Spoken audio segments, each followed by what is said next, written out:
Odisha subordinate staff selection commission बा ओ triple AC तरफ आपर PO एवं junior assistant post preference regarding आसी एक गुरुत्वपूर्ण अपडेट डिटेल्स आलोचना करवा जो मैंने सिलेक्टेड होती से कैंडिडेट मानी आपनकर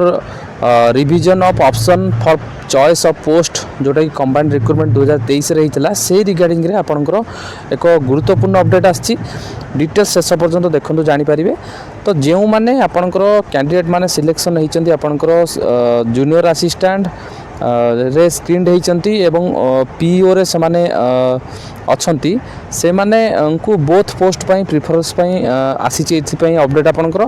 तापर पुणी जो कैंडिडेट माने आपनकर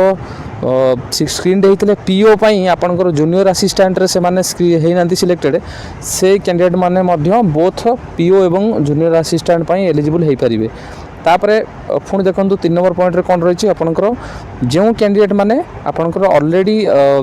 स्क्रीन होती जूनियर असिस्टेंट एवं पीओ बोथ पोस्ट पाई डॉक्यूमेंट वेरिफिकेशन समय से माने तांकर पोस्ट चेंज करें सपोज से पीओ रु जूनियर असिस्टेंट को आसपारे जूनियर असिस्टेंट रु पीओ को जापरें जोटा कि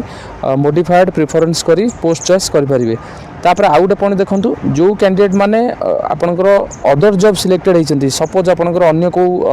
भल जॉब रे सिलेक्टेड होती से इंटरेस्टेड नहांती पीओ जूनियर असिस्टेंट रे से not interested for any post को क्लिक करके सबमिट कले से माने जो गोटे पोस्ट वैकेंसी रहा अन्य पिला सिलेक्टेड पाई एक अपॉर्चुनिटी आसीबो एवं सेटा मध्य करवा दरकार। तापर ये जो होउची आपनकर डायरेक्ट लिंक आसीबो लॉगिन कर साला परे candidate post preference posting preference गोटे आसो जोटा कि ऑनलाइन एप्लिकेशन मैनेजमेंट सिस्टम रे एप्लिकेशन मेनू रे आपनकर ओ ट्रिपल एसी रो ऑफिशियल वेबसाइट रे आसीबो सेठी आपण माने डायरेक्ट करिवे जोटा कि निजर आईडी पासवर्ड देबे एवं अवेलेबल आपनकर रही 17 जनवरी 2024 पर्यंत आपनकर रही ऑप्शन टी रही जहाँ द्वारा कि आपण मानकर